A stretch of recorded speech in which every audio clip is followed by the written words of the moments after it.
और हमेशा पाकिस्तान का इलेक्ट्रॉनिक और प्रिंट मीडिया पाकिस्तान के ताजरों के मसाइल, पाकिस्तान की मईशत को दरपेश मुश्किलात के हवाले से हमारे मौक़िफ़ को हुक्मरानों और कौम के सामने रखने में अपना किरदार अदा करता है। एक ऐसे वक्त में मैं आपसे मुखातिब हूँ कि जब बजट 2023-2024 पेश होने की तरफ जा रहा है और ये एक बदतरीन माशी सूरत हाल के अंदर वफाकी हुकूमत भारी भरकम हुजम का ये बजट पेश करने की तरफ जा रही है। मुतवक्के तौर पर इस बजट के 6000 अरब रुपए से ज़ायद खसारे का ये बजट इस वक्त हुकूमत के पेश नज़र है पेश करना, और इस बजट के अंदर 2700 अरब रुपए तरक्याती अखराजात के लिए मुख्तस किए जा रहे हैं। 7400 अरब रुपए के करीब कर्ज़ों और सूद की अदायगी की मद के अंदर तखमीना मौजूद है और 1800 अरब हमारे दिफा के लिए इसके अंदर मुख्तस किए जा रहे हैं। दूसरे लफ्ज़ों में इस वक्त हमारे कर्ज़ों की अदायगी का बजट हमारे दिफा के बजट से कई गुना ज़्यादा है, और एक ऐसी सूरत हाल में ये हुकूमत बजट पेश करने जा रही है कि जब डॉलर की उड़ान ने, जब इम्पोर्ट पर पाबंदियों ने, जब मुल्क के अंदर जारी सियासी कशमकश और इक़्तिदार के हसूल की छीना झपटी ने मुल्क के अंदर सियासी बेयकीनी की कैफियत में मुल्क को बदतरीन मुआशी बहरान से दो चार कर रखा है। इस वक्त मुल्क की टेक्सटाइल इंडस्ट्री वो तकरीबन बंद हो चुकी है। ऑटो इंडस्ट्री ने अपने पैदावारी यूनिट्स बंद कर रखे हैं। गर्द मुख्तलिफ इंडस्ट्रीज इस वक्त अपने पैदावारी यूनिट्स को बंद करने की तरफ जा रही है, जिसके नतीजे के अंदर मुल्क में लाखों लोग इस वक्त बेरोजगार हो रहे हैं।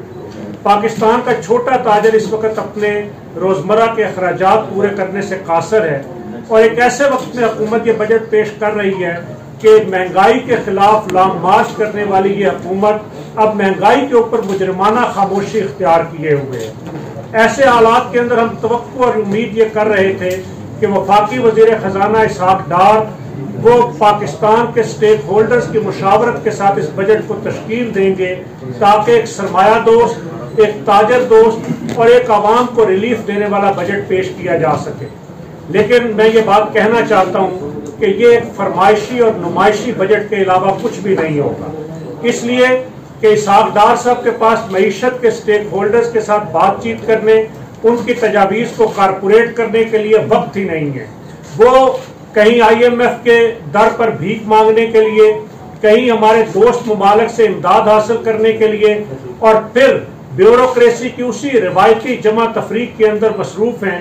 कौम को कोई उम्मीद भरा बजट पेश होता हुआ मिलता हुआ नजर नहीं आता। और मैं ये बात भी कहूँगा कि सनत और तजारत के स्टेक होल्डर्स से मुशावरत की बजाय माजी के हुक्मरानों की रिवायत को बरकरार रखते हुए अपने पार्टी के कारकुनान के साथ बैठकर उनकी नुमाइशी तारीफें सुनने के अमल के अंदर वो ये बजट पेश करने के अंदर मसरूफ हैं, और स्टेक होल्डर्स की मुशावरत के बगैर पेश किया गया कोई भी बजट वो मुल्क और मुल्क के ताजरों के लिए किसी सूरत काबिल कबूल नहीं होगा। हम ये बात इस वक्त कहना चाहते हैं कि इस वक्त साहिबान इक़्तिदार वसी पैमाने पर बदउनवानी के अंदर मुलव्वस हैं, वसी पैमाने पर करप्शन इस मुल्क के अंदर हो रही है, और ये जो मुल्क के ऊपर 66,000 अरब का कर्ज है, ये कर्ज किसी आम आदमी और ताजर और सनतकार ने नहीं लिया। ये मुल्क की नाहल हुक्मरान अशराफिया और उनकी नालायक पॉलिसियों का नतीजा है कि आज 66,000 अरब रुपए का मुल्क के ऊपर कर्जा है, और इस कर्जे की अदायगी के लिए हुकूमत के पास कोई तरीकाकार और कोई विजन और कोई प्लान मौजूद नहीं है। मैं इस बजट के मौके पे ये बात कहना चाहता हूँ कि बजट दर हकीकत दस्तयाब वसाइल और दरपेश मुश्किलात के अंदर एक रास्ता बनाने का नाम है कि हमारे पास इस वक्त वसाइल कितने दस्तयाब हैं और हमारी तरजीहात की मुश्किलात की लिस्ट क्या है, ताकि उसके मुताबिक हम अपने अखराजात को और अपनी आमदन को खर्च करते हुए मुश्किलात पर काबू पा सकें। लेकिन बज़ाहिर ऐसा महसूस होता है कि इस हवाले से कोई भी ऐसा काबिल अमल मनसूबा इस वक्त इसहाक डार और हमारी मुआशी टीम के पास मौजूद नहीं है। हम इस वक्त ये बात कहना चाहते हैं कि हम तवक्को और उम्मीद रखते हैं और हुकूमत से ये मुतालबा करते हैं कि ये जनरल सेल्स टैक्स के जिसको इस वक्त बहुत सारी अशिया के ऊपर 18% से 25% पहले मिनी बजट के अंदर किया गया, और अब आने वाले बजट के अंदर दोबारा इसको 25% करने की तरफ जा रही है। मरकजी तंजीम ताजरान पाकिस्तान हुकूमत से मुतालबा करती है कि जनरल सेल्स टैक्स को सिंगल डिजिट के अंदर लाया जाए। माजी के हुक्मरान बारहा हमसे ये वादे करते रहे कि जनरल सेल्स टैक्स को हम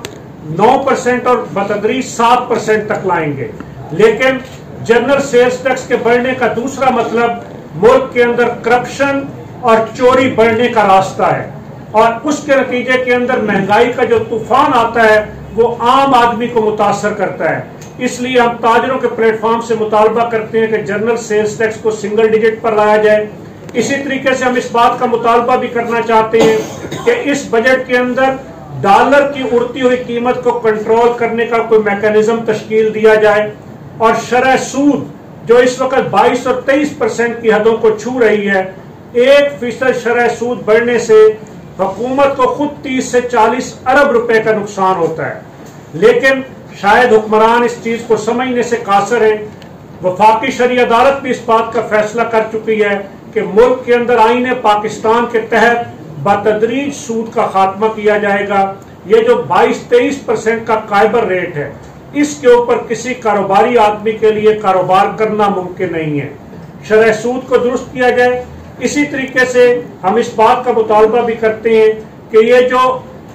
बुनियादी जरूरत की चीजों के ऊपर इंपोर्ट के हवाले से इस वक्त मसाइल दरपेश हैं, उन मसाइल को हल करने के लिए स्टेक होल्डर्स के साथ बैठा जाए। और पाकिस्तान के छोटे ताजरों के हवाले से मैं ये बात कहना चाहूंगा कि हमने माजी के हुक्मरानों से भी ये मुतालबा किया कि ताजर टैक्स दे रहा है, ताजर टैक्स देना चाहता है, पूरी कौम टैक्स दे रही है और टैक्स देना चाहती है, लेकिन छोटे ताजरों के लिए फिक्स टैक्स का निजाम लाया जाए ताकि FBR की रिश्वत, करप्शन और ब्लैकमेलिंग का खात्मा हो सके। लेकिन अभी तक फिक्स टैक्स के हवाले से कोई भी काबिल अमल स्कीम इस वक्त तक हमारे सामने नहीं पेश की गई कि जिसके हवाले से हम ये कह सकें कि कौमी आमदन में इस जरिए से इजाफा होगा और पैसा वो ताजरों की जेबों से निकलकर एहलकारों की जेबों में जाने की बजाय कौमी खजाने के अंदर जाएगा। इसी तरीके से इनकम टैक्स की जो शरह है उसको हकीकत पसंदाना बनाने की जरूरत है। इस वक्त जो इनकम टैक्स की शरह है वो एक आम आदमी के लिए किसी सूरत काबिल अमल और काबिल कबूल नहीं है। विद होल्डिंग टैक्स का खात्मा और ये जो फर्दर टैक्सेस हैं इनका खात्मा, ये हमारा एक देरीना मुतालबा है। मैं इख्तिसार के साथ सिर्फ ये बात कहूंगा कि 44 इकसाम के टैक्सेस और 21 किस्म के इदारों के NOCs की मौजूदगी के अंदर पाकिस्तान के अंदर कोई सरमायाकार और कोई ताजर अपना कारोबार बाइज्जत तरीके से नहीं कर सकता।